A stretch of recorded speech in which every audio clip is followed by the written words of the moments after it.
going on, my Fly Hippie family? It's your boy Izzy. Welcome if you're new. Somebody sent me a clip that they wanted me to see, man. Undisputed. Haven't watched it since Shannon Sharp left. I'm not even gonna lie to you. So yeah, we're gonna break it down, man, see what they're talking about. Remember, if y'all like the content, hit that thumbs up for your boy and subscribe to the channel. We're trying to hit 4,000 by the end of the day, and I know we can do it, man. Y'all been killing it. So y'all help me out with that. And then don't forget to get in the comment section and let me know what y'all think about this. Let's get it. To me, Caitlin Clark is the Rookie of the Year right now. She has impacted winning in a bigger way than anyone else in this rookie class. She leads all rookies in 4 or 5 of the stat categories, and her team is on pace to finish a lot better this year than it did last year, meaning she has impacted the overall state of the team, whereas Angel Reese's Sky right now are not on pace to improve. So I look at all of those things. All that being said, Angel Reese has been so impressive this year so far. Those double-doubles, we can't sleep on the record that she just set. First of all, anytime you pass Candace Parker in anything, that is an accomplishment. But also, it's the fact that it was back-to-back. So that consistency, that showing up for her team is part of the reason that Angel Reese is a worthy candidate to talk about for Rookie of the Year. I would just pick Caitlin Clark at this point. You know, both of them are worthy by the time the end of the season will be. As of right now, it probably would be deadlock for me right now, Skip. You know, because Caitlin Clark got off to somewhat of a fast start, so to speak. Like, it was the media attention, all the hype, and that was all our focus was on. Then all of a sudden, Angel Reese has come. Now, mind you, she's past Candace Parker, but Candace did it over 2 seasons, basically. She did. She's done it just this season as a rookie. And I'm not sure she's ready to stop yet. I think she might just keep on. And when you think about it, for what it's worth, it seems to me it's harder to go 13 straight double-doubles than it is to have a triple-double. I agree with that. When you're shooting the basketball, it's 17 shots for her the last game for Caitlin Clark. 17 shots. 3 of 12 from 3. 3 of 12 from 3. 12 of those shots were threes attempted. So it's not like, look, the assists, the rebounds, all that's cool. But to get 13 double-doubles in a row, that's hard. Yeah. By the way, Tina Charles has the all-time record of 22 in a row, and I just think Angel's got a great shot at that. Keyshawn was making sense until 13 shots. Like, she shot 17 shots. Like, what does that have to do with her getting assists and the rebounds? I didn't understand that one. I don't think Caitlin Clark is getting enough, like, props here for what she's doing with her stats. Like I said, I'm going to keep bringing up that 15, 5, and 5 because that's a stat nobody is averaging ever in the WNBA. So for her to do that as a rookie, that's amazing. You know, assist is very tough to get. You can get multiple rebounds in one possession. You only can get 1 assist every possession. So that'll be my main thing, man, which is why I'm holding Caitlin Clark a little higher than Angel Reese because the thing she's doing is very tough to do, man. And then the way that she's like doing a 15, 5, and 5, flirting with triple doubles, I don't think she get enough props for that. And she probably does has a great shot at it. But 22 in a season. In a season. Yeah, she got a great shot at that in the season because, you know, she's able to rebound and do the things she's doing. But right now, it's kind of like a deadlock because I also factor in all of those turnovers, Caitlin Clark. There's just so many turnovers. Every time you look up, she's giving the ball to the other team.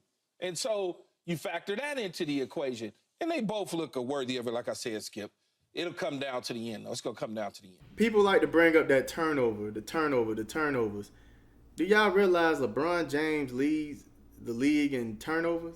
If that was a player-only stat, cool. But it's times where you can get a turnover from somebody else's mistake. And I know, like, they try to implement that, if it's a drop pass, it'll be the other player's turnover. But they don't count it like that all the time. They don't.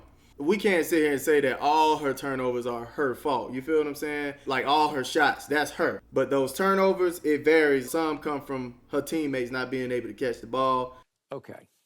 If I had to pick somebody right now, even though Caitlin is still a prohibitive betting favorite on this, and I would not bet against her ultimately winning this just because she's Caitlin Clark, I would have to, at the halfway point, go Angel over Caitlin.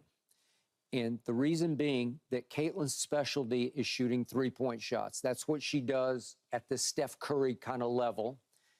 And she's 33%, 33.1 from three, and it ranks 32nd in the league. And it's just not that great. It's Not what she's better than that. And I'm pretty sure, will turn out better than that. I'll bet you she'll be 36 or 7% by the end of the year. Then you mentioned the turnovers.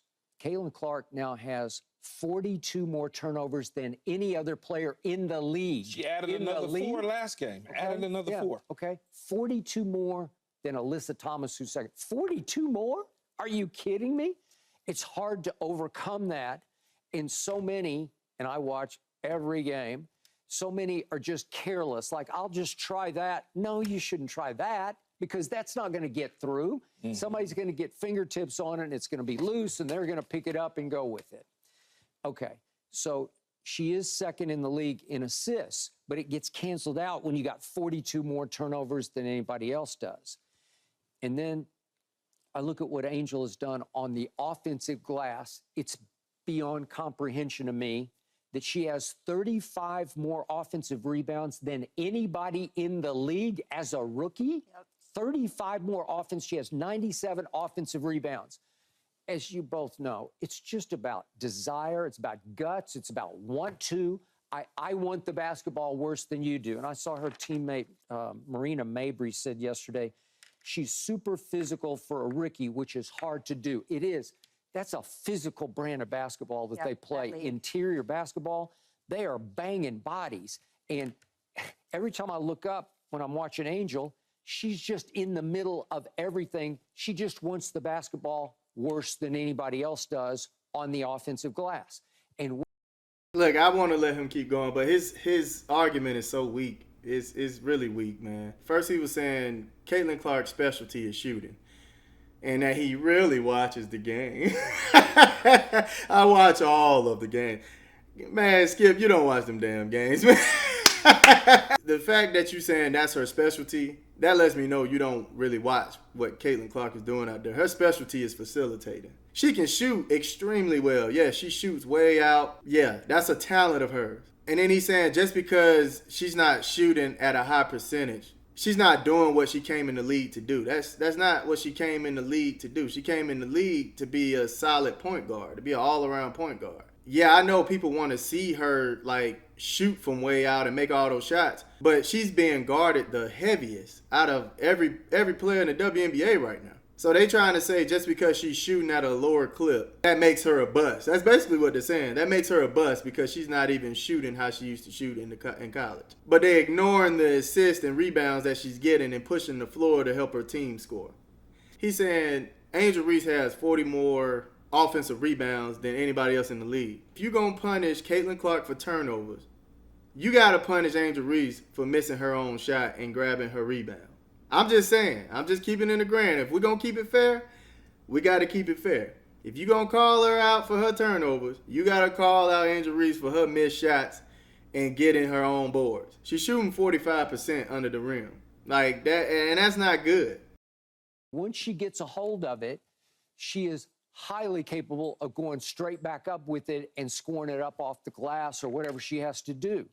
And she's not that far behind. She's 14 a game, 14.1 just scoring points, and Caitlin's at 16.1, so it's not huge. But when you look at it, and you made a great point about what's your strength. Your strength is three-point shooting. Well, you're in the 30th percentile. You're at the bottom, right? You're at the bottom. And if Angel Reese's strength is boards and putting it back up at the cup, she's at the top of that. So she's living up to her strength, where Caitlin really isn't yet as far as the three-point shooting percentage goes. Right, but Keyshawn Johnson doubled down on the ignorance of that statement. Like, that is such an ignorant statement. Oh, yeah, your strength is shooting. If that's her strength, why the hell is she getting all these assists? They had like all she did in college was shoot threes. She drove the ball, she laid the ball up inside, and she facilitated. Steph Curry wasn't Steph Curry at the beginning. And by the way, Steph Curry really had to work at getting his turnovers I said down. that before, too. So I'm not sure we can judge. It's kind of like talking about Bronny and Simon. I agree with that. We can't really judge but when we either compare, rookie year. But that's what's so But we're only great. I talking mean, about that rookie is. year, though. We're not talking about rookie versus vet. No, I understand. These are two rookies. I get it. I don't know, man. They kind of lost me at the beginning of it. Yeah, man. They just showed me why I stopped watching Undisputed.